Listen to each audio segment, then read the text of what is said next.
Artis Wulan Guritno membantah bahwa kamar pakaian wanita yang ada di rumah pribadi mantan kekasihnya, Sabda Ahesa, adalah permintaannya. Hal itu diungkap Wulan Guritno melalui kuasa hukumnya, Vicky Fernando. Vicky mengatakan, pembangunan kamar pakaian wanita adalah ide Sabda sendiri dan gugatan Wulan pun tidak hanya dana pembangunan kamar pakaian wanita. Ada pula sisa dari keseluruhan renovasi rumah Sabda yang tak kunjung dibayarkan, mencakup kontraktor, kamar pakaian, serta meja dan kursi makan. Pembangunan kamar pakaian wanita tersebut adalah ide dari Sabda sendiri saat merenovasi rumah.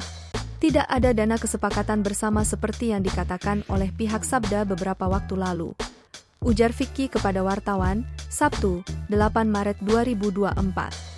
Menurut pengakuan Wulan, kata Vicky, renovasi tidak hanya pada kamar Sabda, tetapi juga di area dalam rumah dan bagian belakang rumah, tepatnya di area kolam renang.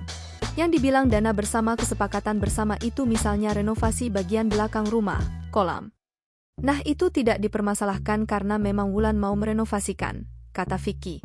Vicky mengatakan, pemain film Jakarta versus Everybody ini sengaja tidak memasukkan pembayaran renovasi kolam renang ke dalam tuntutannya di Pengadilan Negeri Jakarta Selatan karena itu adalah idenya sendiri untuk membayarkan. Ada kesepakatan-kesepakatan yang tidak ditagih Wulan karena memang Wulan yang bayar seperti renovasi area kolam renang.